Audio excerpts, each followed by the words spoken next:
YouTube family, Shri Swami Samarth सगळ्यांना। आपण 2 video सोडले पहिले, आज आपण तिसरा व्हिडिओ सोडतोय। तांबड्या चटणी आणि लसणाची चटणी बनवत आहे। आता बघा तुम्ही कशी मी बनवते ते बघा। आपण तांबड्या चटणीला एवढ्या मिरच्या, 1 कांडी लसूण आणि 2 टमाटे घेतलेत आणि लसणाच्या चटणीला एवढ्या मिरच्या आणि एवढा लसूण घेतलाय आणि तेल आणि कोथिंबीर। हे बघा तवा गरम झाला, आपण मिरच्या भाजून घेऊ।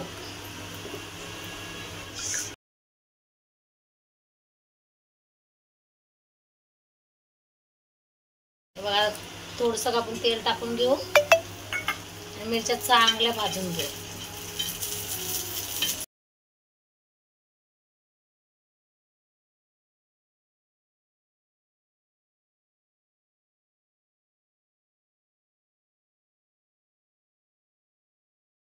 हे बघा आता आपल्या मिरच्या भाजून झाल्यात। आता आपण यातच थोडंसं लसूण टाकून घेऊ, 1 कांडी। आता आपण लसूण पण थोडंसं भाजून घेऊ यामध्ये।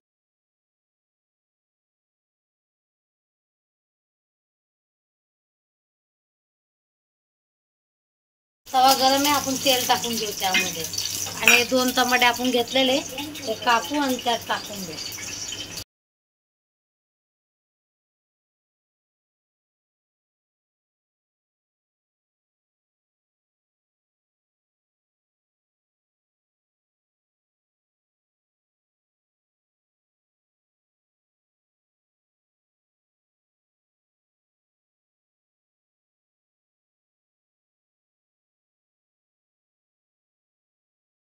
आता बघा आपण एक साईडने टमाटे घेतले तळून, आता दुसऱ्या साईडने आपण पलटून घेऊ।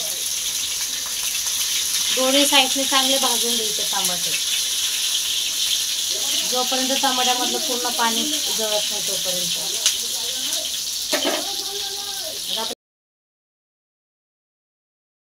बघा आता टमाटे आपले भाजून झालेत, आता आपण काढून घेऊ टमाटे। गरम आहे तोवरच आपण दुसऱ्या ठेचाची तयारी करू। आपण मिरच्या भाजून घेऊ।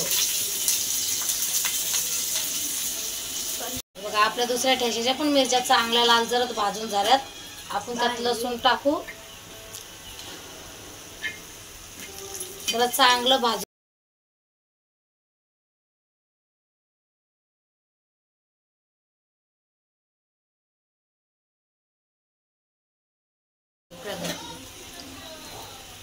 बघा आता यात कोथिंबीर पण टाकून घेतली, तवा गरम आहे तोपर्यंतच।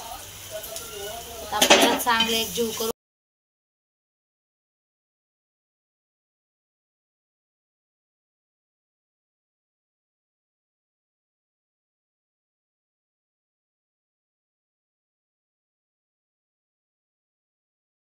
हे बघा आता आपलं टमाट्याचा ठेचा इथे रेडी झाला।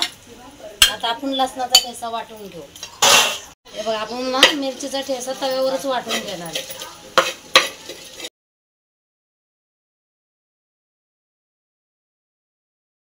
आपला लसणाचा पण ठेचा वाटून झालाय।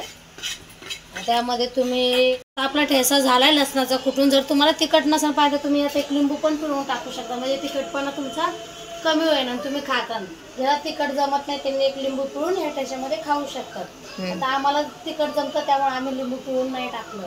आणि टमाट्याचा ठेचा तुम्ही ज्वारीच्या भाकरीसंग खाऊन बघा कसा झालाय, काय झालाय। आमच्या पद्धतीने आम्ही केला, तुमची पण पद्धत कशी ते आम्हाला कमेंट करून सांगा।